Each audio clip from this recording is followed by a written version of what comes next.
आज हम पढ़ेंगे arterial blood gas analysis ABG. तो बेसिकली एबीजी है क्या? तो एबीजी एक इन्वेस्टिगेशन है और इस इन्वेस्टिगेशन से हमें ये पता चलता है कि हमारी बॉडी में एसिड और बेस का कैसा बैलेंस है।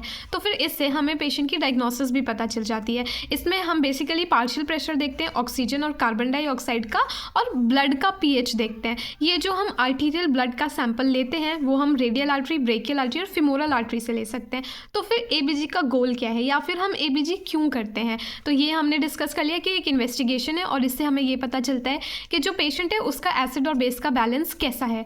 इन केस अगर एसिड और बेस बैलेंस ठीक नहीं है तो फिर हमें उससे पता चल जाता है कि कंडीशन एसिडोसिस है या फिर एल्कलोसिस है, और अगर ऐसा है तो वो रेस्पिरेटरी प्रॉब्लम है या फिर मेटाबॉलिक प्रॉब्लम है। तो ये सब देखने के लिए हमें पहले इनकी नॉर्मल वैल्यूज़ पता होनी चाहिए। तो ये इसकी नॉर्मल वैल्यूज़ हैं। पीएच की नॉर्मल वैल्यू, ब्लड की पीएच की वैल्यू 7.35 से 7.45 होती है।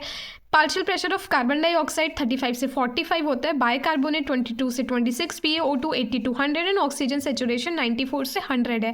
अब ये नॉर्मल वैल्यूज़ हमें पता होना इसलिए इंपॉर्टेंट है, जब भी हम एबीजी इंटरप्रिटेशन करेंगे तो जो वैल्यूज़ आएंगी वहाँ पर पेशेंट की, उसे हम नॉर्मल वैल्यूज़ से कंपेयर करके ये पता लगा सकते हैं कि ये कंडीशन एसिडोसिस, एल्कलोसिस की है या फिर रेस्पिरेटरी और मेटाबॉलिक की है। देखो, ये ब्लड का पीएच है और 7.35 से अगर ब्लड का पीएच कम होता है, अगर पीएच कम होता है तो वो एसिडिक कंडीशन होती है, और अगर 7.45 से ज़्यादा होता है तो वो एल्कलोसिस की कंडीशन होती है। अब बात करते हैं partial pressure of carbon dioxide. ये जो कार्बन डाइऑक्साइड है ना, ये इसका नेचर जो है एसिड है और ये एक रेस्पिरेटरी डिटर्मिनेंट है। मतलब अगर partial pressure of carbon dioxide या कार्बन डाइऑक्साइड की लेवल में बॉडी में कोई भी चेंज आता है तो वो रेस्पिरेटरी प्रॉब्लम क्रिएट करेगा, और इसकी नॉर्मल वैल्यू 35 से 45 mmHg है। मतलब नेचर इसका एसिडिक हुआ और ये रेस्पिरेटरी डिटर्मिनेंट है। अगर इसकी वैल्यू 45 से ज़्यादा हो गई, यानी बॉडी में एसिड ज़्यादा हो गया। एसिड जब भी ज़्यादा होता है तो ब्लड पीएच हमेशा कम हो जाता है और कंडीशन एसिडोसिस की हो जाती है, और ये एक रेस्पिरेटरी डिटर्मिनेंट है, इसलिए ये हमेशा रेस्पिरेटरी प्रॉब्लम कॉज करेगा। तो ऐसी कंडीशन को हम रेस्पिरेटरी एसिडोसिस बोलते हैं। अगर बॉडी में कार्बन डाइऑक्साइड की वैल्यू कम हो जाती है, यानी कि बॉडी में एसिड जो है वो कम हो रहा है, तो वो कंडीशन रेस्पिरेटरी एल्कलोसिस की हो जाती है। अब बात करते हैं हम बाइकार्बोनेट की। ये जो बाइकार्बोनेट है इसका नेचर जो है वो बेसिक है और ये एक मेटाबॉलिक डिटर्मिनेंट है। मतलब अगर बॉडी में बाइकार्बोनेट की लेवल में कुछ भी चेंज आता है तो वो हमेशा मेटाबॉलिक प्रॉब्लम ही क्रिएट करेगा। बाय नेचर ये बेस है, अगर बॉडी में बढ़ गया, ये इसकी नॉर्मल वैल्यू है। अगर 26 से ज़्यादा हो गया यानी कि बॉडी में बेस ज़्यादा हो रहा है। अगर बेस ज़्यादा हो जाता है तो फिर वो एक एल्कलोसिस कंडीशन होती है, और ये एक बेस है, और अगर इसकी वैल्यू 26 से ज़्यादा हो गई तो ये एक मेटाबॉलिक एल्कलोसिस की कंडीशन होगी। और अगर ये 22 से कम हो गया यानी कि बॉडी में बेस कम हो रहा है तो ये एक मेटाबॉलिक एसिडोसिस की कंडीशन होगी। अब समझते हैं रोम मेथड से। रोम मेथड में क्या होता है? R stands for respiratory, O stands for opposite, M stands for metabolic, E stands for equal. मतलब ये जो रेस्पिरेटरी वाला पार्ट है ये हमेशा अपोजिट चलेगा। अगर कार्बन डाइऑक्साइड बढ़ रहा है तो पीएच हमेशा कम होगा, कार्बन डाइऑक्साइड कम हो रहा है तो पीएच हमेशा बढ़ेगा, जो कि ऑब्वियस बात है क्योंकि कार्बन डाइऑक्साइड का नेचर एसिड है, और जब भी एसिड बढ़ता है तो पीएच हमेशा गिरता ही है, और ये एक रेस्पिरेटरी डिटर्मिनेंट है, तो ये रेस्पिरेटरी एसिडोसिस की कंडीशन होगी। CO2 अगर कम हो गया यानी कि एसिड कम हो रहा है तो बॉडी ज़्यादा एल्कलोसिस की तरफ जाती है, तो पीएच हमेशा बढ़ता ही है, और ये एक रेस्पिरेटरी डिटर्मिनेंट है, इसलिए ये कंडीशन रेस्पिरेटरी एल्कलोसिस होगी। वहीं मेटाबॉलिक में ये बिल्कुल इक्वल चलता है। मतलब अगर बाइकार्बोनेट की वैल्यू बॉडी में कम हो जाती है तो पीएच भी कम हो जाता है, क्योंकि बाइकार्बोनेट बेस है। अगर बेस कम हो गया तो बॉडी एसिड की तरफ जाएगी, जब भी एसिड की तरफ जाएगी तो पीएच हमेशा कम होगा। ये मेटाबॉलिक डिटर्मिनेंट है बाइकार्बोनेट जो है, इसलिए ये कंडीशन मेटाबॉलिक एसिडोसिस की होगी, और अगर बेस बढ़ जाता है तो पीएच भी बढ़ जाएगा, तो ये कंडीशन मेटाबॉलिक एल्कलोसिस की होगी। ठीक, इसे एक एग्जाम्पल से समझते हैं। अब यहाँ पे pH 7.2 दे रखा है और PaCO2 39 और बाइकार्बोनेट 15 है। अब इन तीनों वैल्यूज़ में से PaCO2 की वैल्यू बिल्कुल नॉर्मल है, 35 से 45 होनी चाहिए, और ये 39 mmHg है, तो PaCO2 को तो अलग ही हटा देते हैं, ये बिल्कुल नॉर्मल वैल्यू है।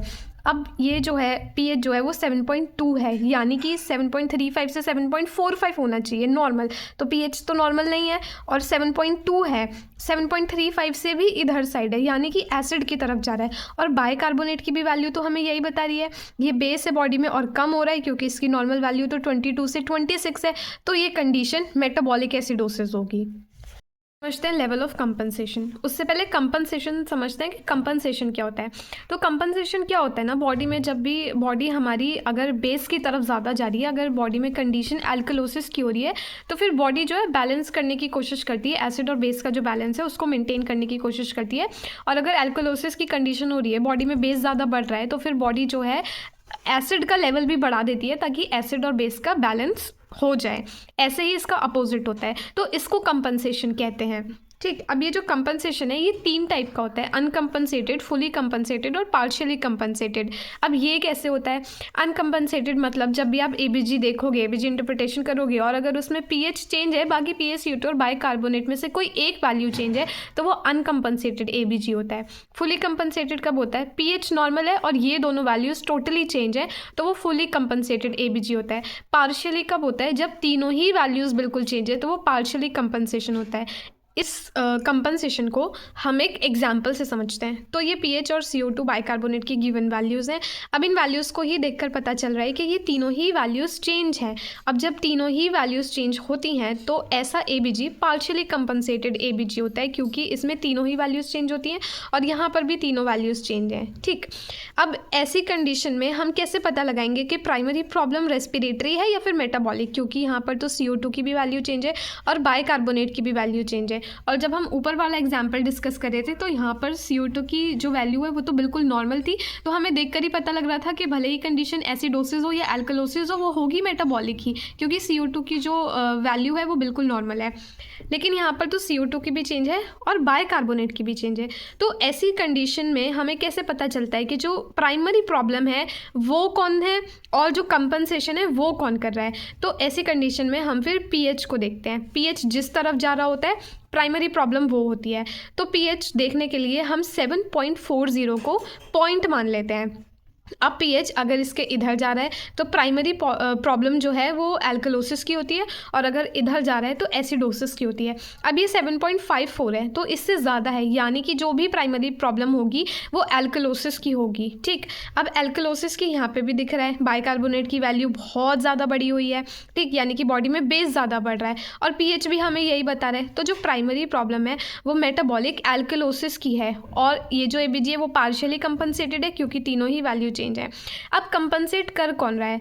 अब जब यहाँ पर वैल्यू जो है बाइकार्बोनेट की बहुत बढ़ रही है, बॉडी में बेस बहुत बढ़ रहा है, तो बॉडी क्या कर रही है? एसिड का भी जो वैल्यू है वो बढ़ा रही है, ताकि ये एसिड और बेस का बैलेंस बन जाए।